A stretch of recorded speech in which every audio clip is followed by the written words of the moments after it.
জাতি মাটিৰ কথা ইয়াত নচলিব। এক বিহাৰী সব পে ভাৰী। বিজয় গুপ্তা বিধায়ক হোৱাৰ পিছতে অসমীয়া গৌবেগ ধ্বনি দিলে বিহাৰীয়ে। বিজয় গুপ্তাৰ বিজয়ৰ পিছতে গুৱাহাটীক বিহাৰীৰ চৰম দাদাগিৰি। অসমৰ মাটিতে অসমীয়া গৌবেগ ধ্বনিৰে আক্ৰমণ। বিজয় গুপ্তাৰ ঘনিষ্ঠ নেতাৰ নেতৃত্বতে অসমীয়াক প্ৰহাৰ বিহাৰী।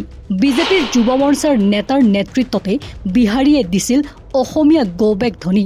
মধ্য গুৱাহাটীৰ বিজেপি বিধায়ক অনা অসমীয়া বিজয় গুপ্তাৰ বিজয় হোৱাৰ পিছতে গুৱাহাটীত আৰম্ভ হৈছে বিহাৰী সম্প্ৰদায়ৰ দাদাগিৰি আৰু অতপালি। অসমৰে বুকুত থাকি অসমৰ বতাহ পানী খাই অৱশেষত অসমৰে ৰাজধানী মহানগৰী গুৱাহাটীত অসমীয়াক গৌবেগ ধ্বনি দিয়াৰ এক চৰম ধৃষ্টতা তথা লজ্জাজনক ঘটনাই অসম জোকাৰি গৈছে। গুৱাহাটীৰ চেৰাভাটি আৰ্যনগৰত দেওবাৰে এক ভয়ংকৰ উত্তাল পৰিস্থিতিৰ সৃষ্টি হয়, য'ত একাংশ অনা অসমীয়া বিহাৰী সম্প্ৰদায়ৰ উন্মত্ত লোকে উগ্ৰ আৰু বিৰোধী শ্লোগানেৰে সমগ্ৰ অঞ্চলটো কঁপাই তোলে। অভিযোগ উঠিছে যে নৱনিৰ্বাচিত বিধায়ক বিজয় গুপ্তাৰ আশীৰ্বাদ ধন্য তথা তেওঁৰ অতি ঘনিষ্ঠ সহযোগী শাসকীয় বিজেপিৰ ভাতৃ সংগঠন ভাৰতীয় জনতা যুৱ মৰ্চাৰ অসম প্ৰদেশ সমিতিৰ সহকাৰী কোষাধ্যক্ষ আলোক ত্ৰিপাঠীৰ প্ৰত্যক্ষ নেতৃত্বতে এই সমগ্ৰ অসম বিৰোধী কাণ্ড আৰু সাংবাদিক নিগ্ৰহৰ ঘটনা সংঘটিত হৈছে। বিধায়ক বিজয় গুপ্তাৰ নিৰ্বাচনত জয়লাভৰ পিছতে গুৱাহাটীত মহানগৰীত একাংশ অনা অসমীয়া লোকৰ দাদাগিৰি আৰু অসম বিদ্বেষ চৰম পৰ্যায়লৈ বৃদ্ধি পোৱাটো এতিয়া সচেতন মহলৰ বাবে এক গভীৰ উদ্বেগৰ বিষয় হৈ পৰিছে। ঘটনাৰ বিৱৰণী অনুসৰি চেৰাভাটিৰ উক্ত অঞ্চলটোত দীৰ্ঘদিনৰে পৰা একাংশ অনা অসমীয়া লোকে গাঞ্জা ভাং আদিৰ এক ৰমৰমীয়া অবৈধ তথা বেআইনী ব্যৱসায় চলাই অহাৰ গুৰুতৰ অভিযোগ আছিল।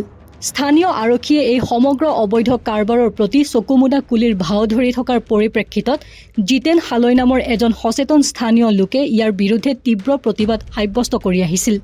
দেওবাৰেও যেতিয়া জিতেন হালৈয়ে এই সামাজিক ব্যাধিৰ বিৰুদ্ধে প্ৰতিবাদ কৰি এজন সাংবাদিকৰ সন্মুখত বক্তব্য প্ৰদান কৰি আছিল, ঠিক সেই সময়তে আলোক ত্ৰিপাঠীৰ নেতৃত্বত অহা অনা অসমীয়া লোকৰ এক বৃহৎ উদণ্ড দলে তেওঁলোকক ঘেৰি ধৰে। উন্মুক্ত দলটোৱে কেৱল প্ৰতিবাদকাৰী আৰু সাংবাদিকক আক্ৰমণ কৰিয়েই ক্ষান্ত নাথাকিল, বৰঞ্চ নিজৰ ভেটি পাহৰি অসমৰ মাটিতেই অসমীয়া গৌবেগ জাতি মাটিৰ কথা ইয়াত নচলিব আৰু এক বিহাৰী সব পে ভাৰী আদি চৰম অসন্মানজনক আৰু অসম বিৰোধী শ্লোগানেৰে পৰিৱেশ উত্তপ্ত কৰি তোলে। তাত উপস্থিত থকা দুই এজন যুৱকে এনে অসম বিৰোধী ধ্বনি নিদিবলৈ অনুৰোধ কৰিছিল যদিও উদণ্ড অনা অসমীয়াৰ দলটোৱে সকলোকে অংগুষ্ঠ প্ৰদৰ্শন কৰি আক্ৰমণাত্মক হৈ পৰে। এই জঘন্য ঘটনাৰ বাতৰি সংগ্ৰহ কৰিবলৈ যোৱা এটা ব্যক্তিগত নিউজ পৰ্টেলৰ দুজন সাংবাদিককো এই উন্মত্ত দলটোৰ ভয়াৱহ আক্ৰমণৰ বলি হয়। কেৱল সেয়াই নহয়, প্ৰতিবাদকাৰী জিতেন হালৈকো মাটিত বগৰাই লৈ বৃহৎ সংখ্যক লোকে নিৰ্দয়ভাৱে মাৰধৰ কৰে আৰু এখন বাহনৰ বিস্তৰ ক্ষতিসাধন কৰে। পৰৱৰ্তী সময়ত ঘটনাস্থলীত ভৰলুমুখ আৰক্ষী উপস্থিত হৈ ৰাইজৰ সমূহীয়া প্ৰহাৰৰ পৰা জিতেন হালৈক কোনোমতে উদ্ধাৰ কৰি থানালৈ লৈ যায় আৰু গুৰুতৰভাৱে আহত সাংবাদিক হৃদয় আহমেদক ততাতৈয়াকৈ স্থানীয় হাস্পতালত ভৰ্তি কৰোৱা হয়।